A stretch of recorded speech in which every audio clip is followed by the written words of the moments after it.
Hello and welcome back to Let's Play Tyranny with me, Bring It On.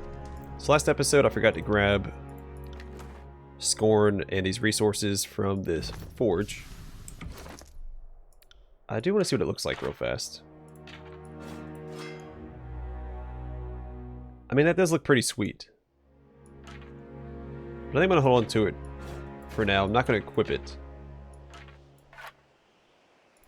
because I'm not very good with one-handed weapons, so... Alright, let's head back to the Bastard's Wound.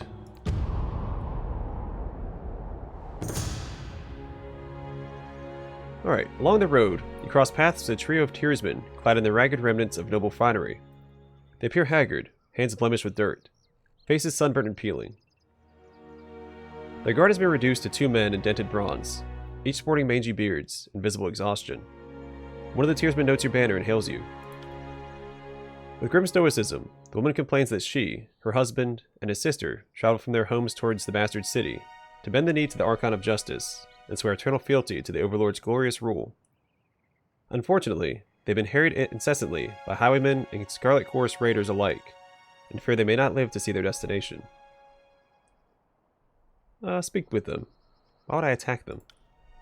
The weapons remain sheathed, even as you demand the refugees attend to your authority as the Fatebinder of Tunon. The woman matches your gaze with steady resolve. The remainder of the quintet exchange nervous glances among themselves. Question them.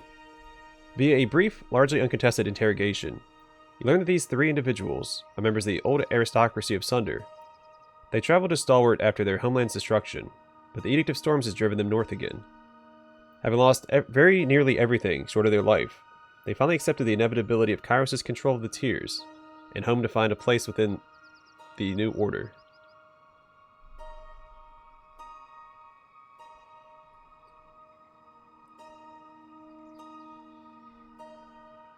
Yeah, I'll accept their oaths.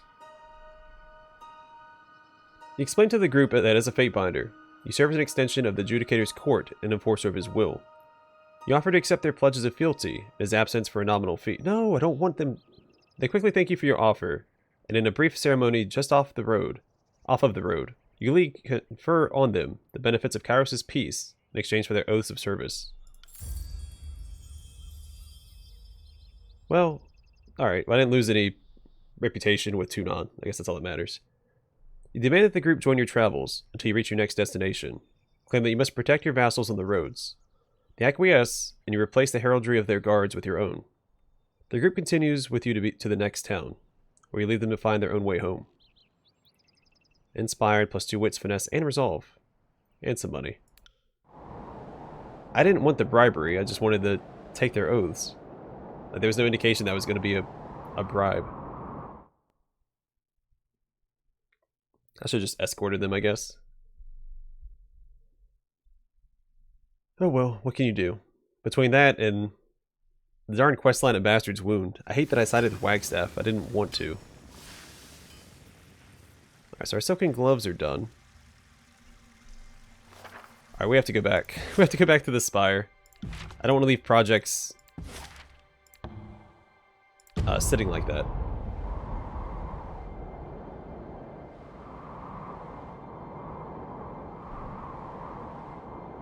Especially since I don't know how long I'm going to be in Bastard's Wound. I want to make sure this stuff keeps ticking.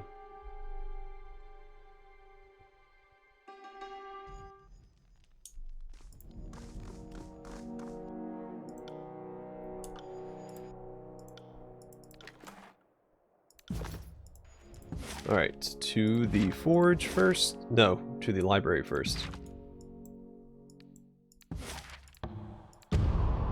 Get the research so I can see if I can make the research. And then start the research.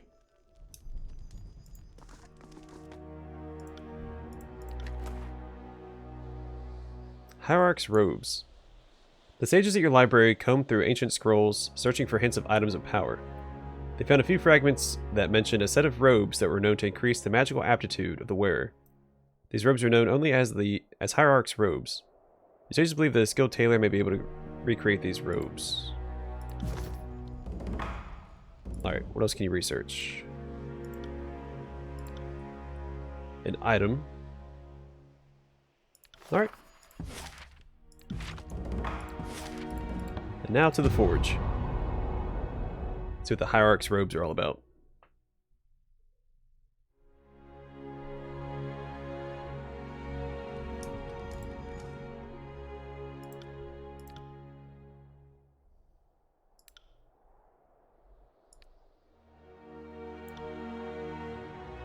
I need a lot of hide. The forgemen initially conceived of the Hierarch's robes as a means of protecting their smiths from the dangers of conjured flame. Weaving together fragments of cloth from disparate mage guilds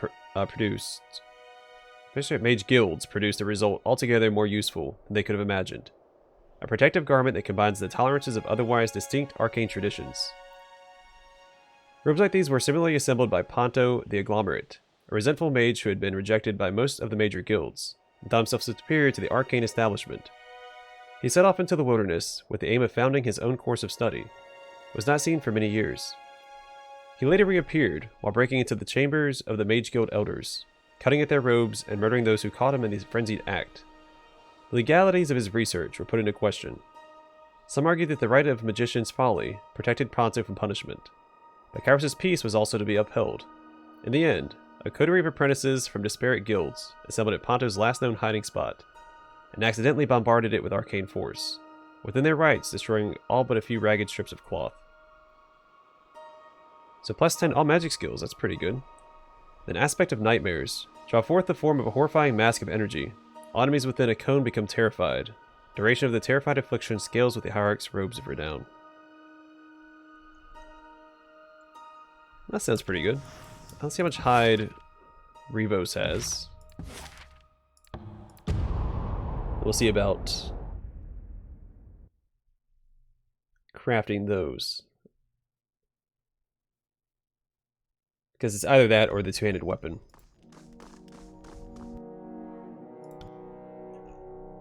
Alright, let's grab one hide. Great.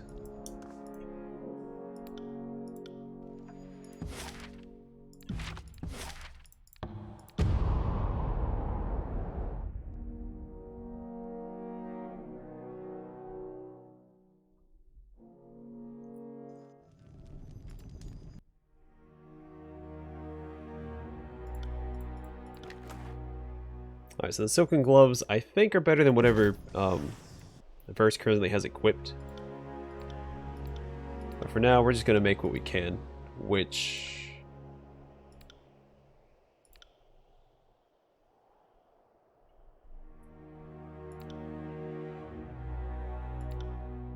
I mean, all of these seem okay.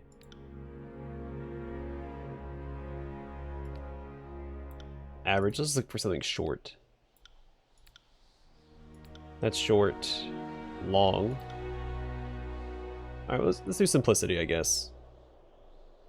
I'd rather do something with iron. I have a ton of iron. I think it takes bronze. This doesn't. Alright, so we'll forge elegance, because it takes 4 iron, and we have so much of it. In fact, I might even forge barracks, or upgraded barracks armor. I think that takes... It is iron. Alright, let's burn through some of this then.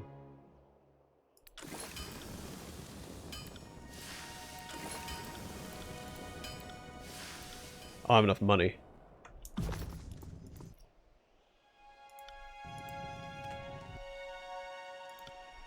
I think I can rectify that real fast. Let's just sell this stuff. I don't need it. It's gonna be a little shorter in cash after this, but I think it's worth keeping it all the same tier.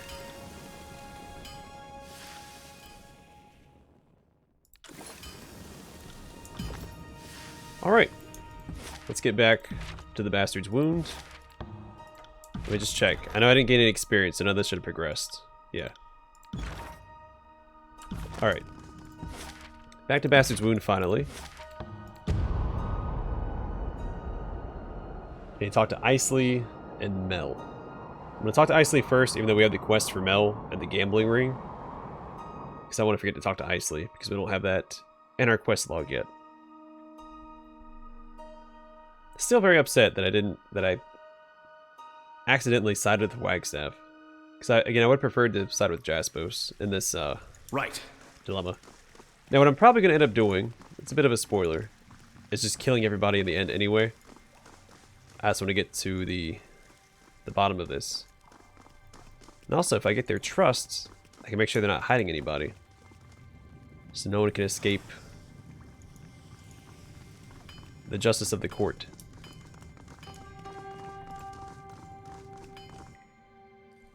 Though she looked directly at you a moment earlier, the Forgebound's gaze now appears unfocused and soft, fixated upon nothing in particular.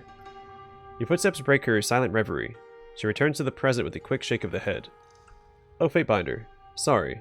I'm easily distracted these days, it seems. Anything in particular you'd like to discuss? She offers a forced, polite smile, but can't maintain it for more than a moment. What do you want to talk to me about? I hope I'm not troubling you over nothing. Incipit moniker is Wagstaff's prime lackey, or apprentice, depending on your perspective. She's been heading into the old walls in the dead of night. Every night. I've dismissed it all, not for the fact that she's taken Woundkin with her on occasion, none of which have returned.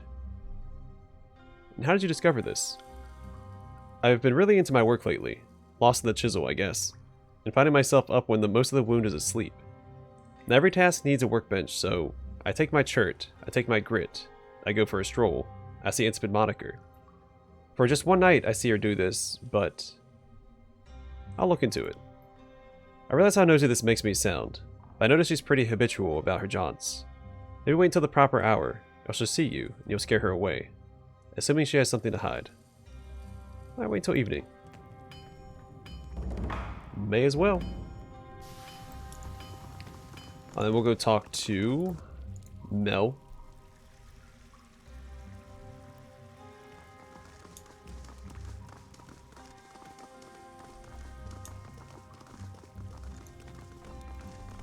That's who we're supposed to talk to first, right?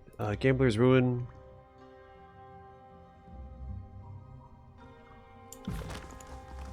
Alright. Fatebinder, you've returned. Is there anything I can help you with? I know about the gambling ring you're running. I see nothing escapes your notice, Fatebinder. I characterize my participation more as facilitating than running, but the distinction may be irrelevant in Kyros' eyes. He clears his throat. Gambling is more of a public service. We have little enough to occupy our time here. He smooths the plume of a quill and watches you expectantly. How did you get to be the bookmaker? I don't think that it does.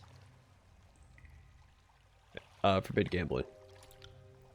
I was sharing drinks with some of the Woundkin handlers, those who prepare hunting parties before departure and see the beastmen's needs and injuries upon return. Our conversation took a grim turn toward which of the beastmen would survive, and which would fall to the bane. Idle chatter quickly devolved into wagers. Before I knew it, everyone was thrusting rings into my hands. I had no desire to flaunt Kyros' laws, but most of us have placed bets at one point or another. Rings aren't worth nearly as much here as they are on the surface. Betting with them is just a step beyond polished stones. Rostrum Link seems convinced that you're cheating every one of their rings. Rostrum had a string of bad luck, so it'd be his angst manifested as suspicion. He pauses to think, brow furrowed. Telesopia praises the Woundkin, and I translate those impressions into the odds. Most of her expertise mirrors common sense. Bigger beast women are, after all, actually stronger and more resilient than smaller hunters. Ask her about it if you'd like.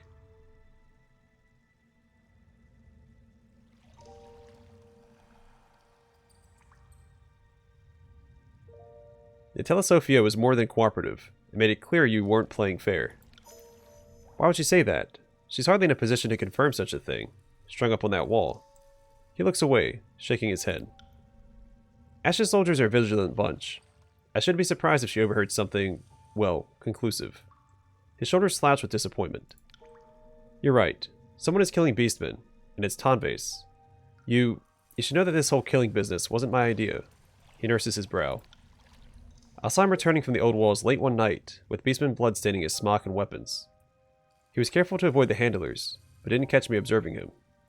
The next day, word arrived that one of the hunters had fallen to the bane.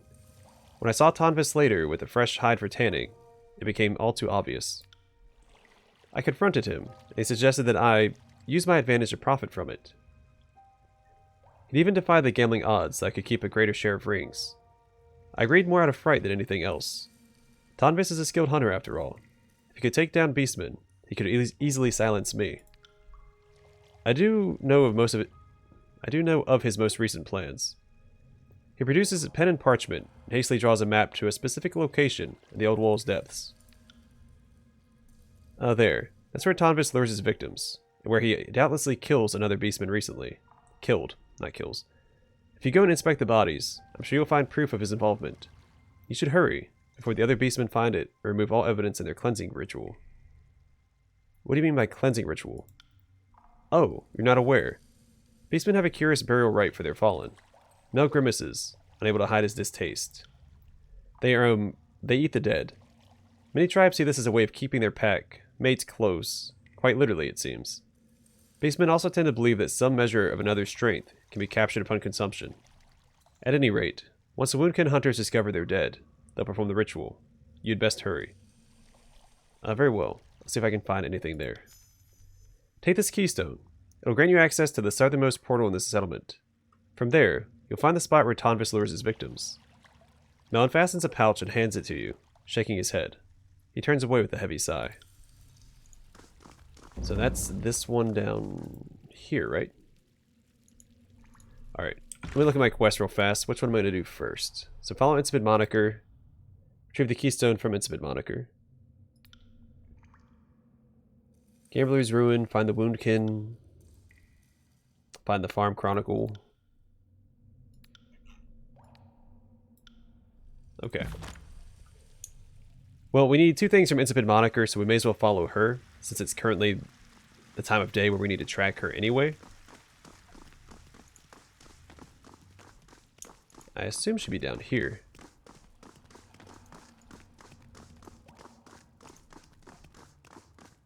Oh no, it's over here.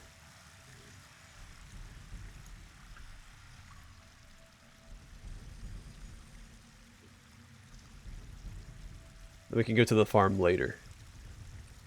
For, I think, the main quest. Yeah, Truth and Reconciliation.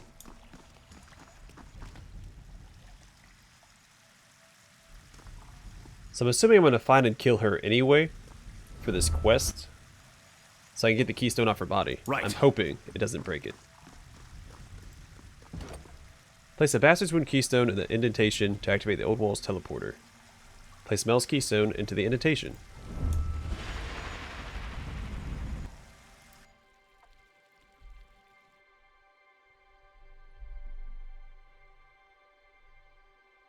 Yeah, hunt down Incipit Moniker. I'm hoping, again, I'm not going to break something here.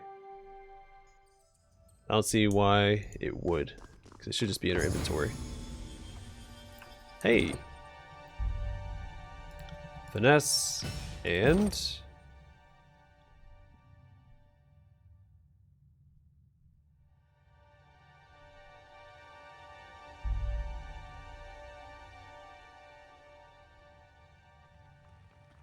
yeah, let's get Raking Slash.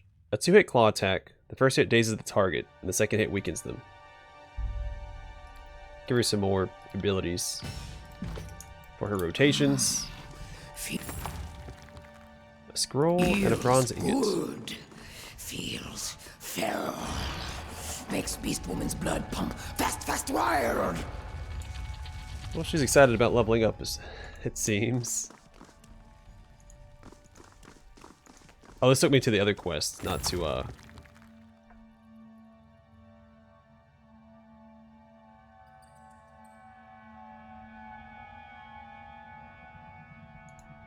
Phantom Shade.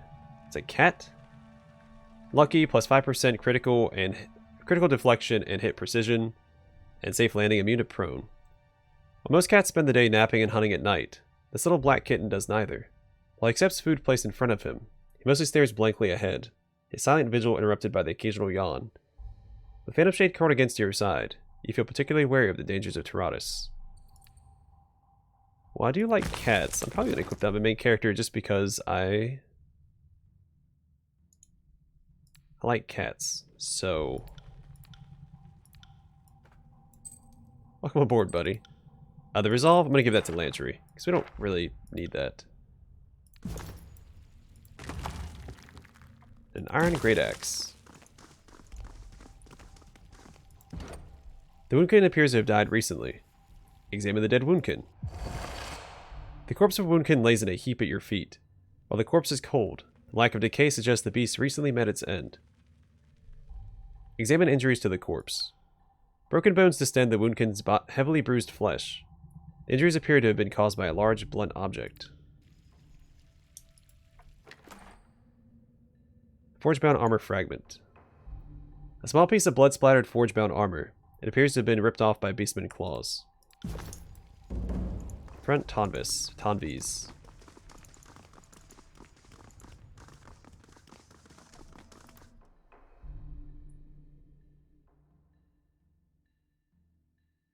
So I wonder if I can remove the Mel's keystone so I can travel to wherever Incipient Moniker went.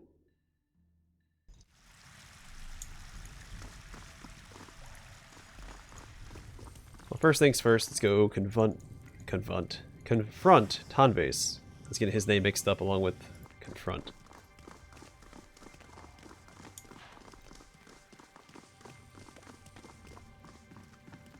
I guess I could have also talked to Telesophia about this. The Tanner tucks a small animal pelt into one of the many pockets adorning his smock, before turning to face you. Is there a problem? You need something? Point out a gap in armor. You're bleeding. Or your vambrace has been damaged. I am? He raises his left arm and glances at the torn metal, stuffing the gap hastily with a rag. Strange. I must have been distracted earlier. Probably snagged it on a spiked hammer while working. Another thing that'll need to be fixed. He shakes his head. Hold up the missing piece of armor. Recognize this? Confess. Crap. He snatches the missing piece of his vambrace and throws it to the floor. I had to do it for Jaspos. That's as plain as I can say it. I respect our Woundkin. They're good warriors and neighbors. It paid me to do them harm. Why would Jaspos make you kill beastmen? He needs beastman bone for his sieves. Without it, we'd all catch withering rot from the water. When Reef Talon was still here, Woundkin could donate teeth and talon, and she'd use her magic to make sure they regrew. Between that and beastmen sometimes dying on the hunt, we had enough bone to keep the sieves flowing all day. But with Reef Talon gone, our hunters can't donate anymore. Jaspos told me that I had to find a way to gather beastman bones, or we'd all die. I didn't have a choice. Why did you bring Mel into this? Why did I? It was that freaking bookworm. Thought to make a profit from this. He spits on the ground. Mel caught me returning with hide and bone at an odd hour. Sussed it out before I could think of an excuse. It forced me to give him advance word of any killings for his little gambling operation. The bastard made me go after the larger and healthier beastmen. And for what? Just so they could buck the odds and pocket more rings? I didn't have a choice. If I didn't kill the ones he wanted, he'd expose me. So you decided that murdering beastmen was the solution. What would you have done? Jaspos made it clear that what we needed. If we didn't clean that water, we'd all either die or be forced to the surface. Truth is that the wound is still going because of what I did. Well, he didn't even want to live in the wound. He was the one that was complaining that he was here in the first place. The beastmen always eat their fallen and leave the hide and bones behind. All I need to do is separate and kill an injured beastman out on a hunt, and let the others consume the evidence. I thought it was the best route among crap routes. So Mel did cheat the other gamblers. I don't know what he told those gambling idiots. I'll just say this. Does he strike you as does he strike you as the A? See, little typos like that keep throwing me off. Does he strike you as a particularly honest fellow? I wouldn't trust him. Do you truly believe this is the way to keep Bastard's Wound going? I wouldn't have done it if I thought otherwise. Facts are facts. Neither Wagstaff nor Jaspos can keep up with the demand as is. Imagine how much worse it would be if Jaspos couldn't provide any clean water at all. If you stop me from doing what needs to be done, the wound will die. Mel is the one being reckless here. He only cares about rings. If you get him off my back, that'll mean I can go back to only killing the older weakened Woundkin. We need the strong ones to stay safe from the Bane. It sounds like Mel wasn't fully forthcoming. I need to speak with him before settling this matter. You will? I figured he'd just take my head and be done with it. His lips come together to form a faint smile. Thomas's eyes suddenly widen in alarm as he takes an instinctive step backwards. No. No, no, no. Mel's a crafty one. He's held the murders over my head ever since he found out. Threatened to reveal what I'd done to everyone. He'll have half the wound up and arms over me. Thomas moves quickly through the forge, grabbing tools and weapons from nearby racks and tables. I'm not running. I'm not going to give myself up to an angry mob. I'll head to the old walls and wait for news from you. After you've talked to Mel, come find me. You already know where to go. He drops a well-worn hammer into a belt loop and rushes out of the forge. I am willing to bet we're going to find him dead. Right. If I had to guess.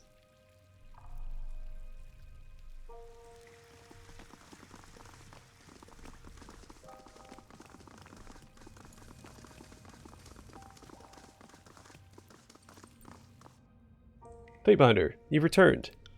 Is there anything I can help you with? I spoke with Tonvis.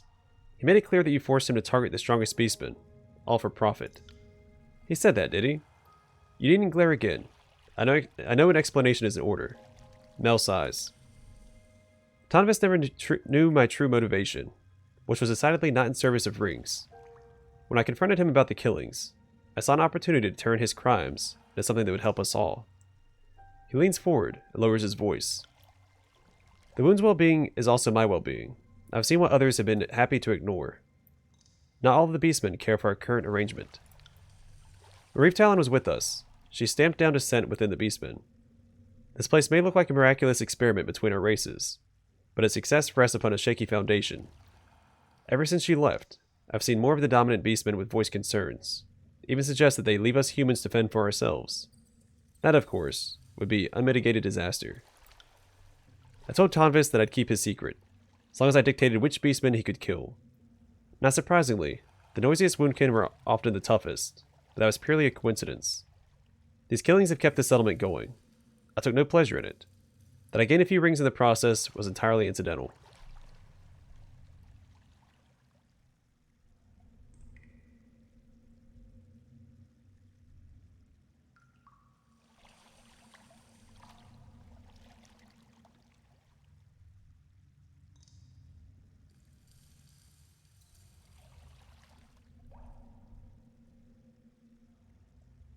Your explanation is unsatisfactory in the eyes of the court.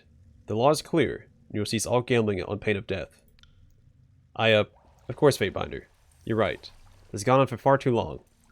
A misguided attempt to ease the tensions of daily life here. I apologize. He spins a quill nervously in one hand. The settlers won't be pleased. There aren't many ways to distract oneself from pain and, well, starvation. But rest assured, your decision will be carried out. Oh, I know it will. One way or another. Because again, I'm probably going to just purge this place at the end. So, but I want the experience, I want the questing, I want to get to down to the mystery, or figure out what's behind the mystery of this place. This isn't where I needed to go.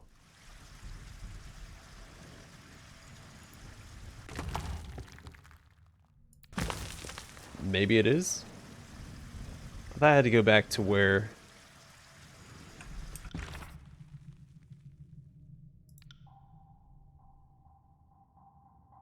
I assume he's down here somewhere then. The path is blocked by a magical barrier of fire. Examine the barrier. There are shimmers with the heat, a border of flickering arcane fire marking an impassable barrier that prevents access to the old walls beyond.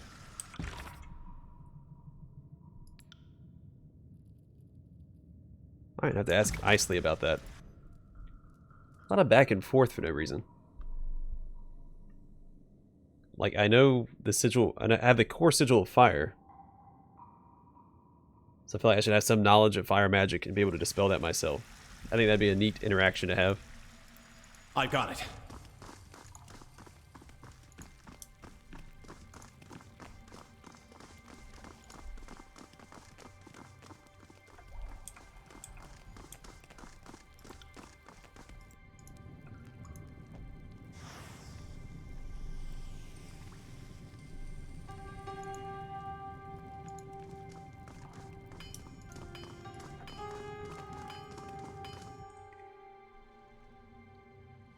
So we've read this already.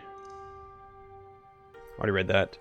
I traced her path, but was blocked by a magical flaming barrier of some sort. I heard Wagstaff is teaching her magic, but no way she could. Well, not by herself. Icy cups her chin pensively.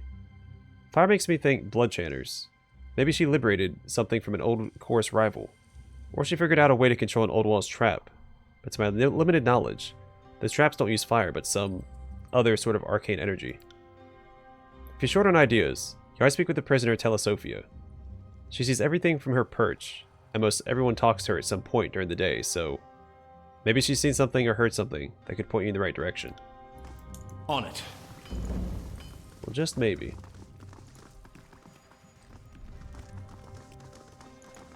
But I'm going to call the episode here. In the next one, we'll talk to Telesophia and continue to pursue Incipient Moniker, both for the Keystone and to see if she's killing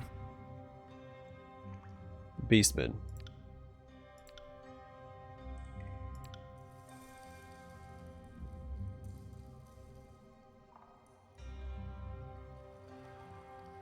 Yeah, because she was going with Woundkin, and they weren't coming back. So I think she might be doing the same thing that What's-His-Face is doing. Tonvis, but for Wagstaff. Because Wagstaff needs beastmen blood for his magic. Poor beastmen. They're getting abused left and right. Alright, I'm going to call the episode here. Thanks for watching. Hope to see you guys in the next one.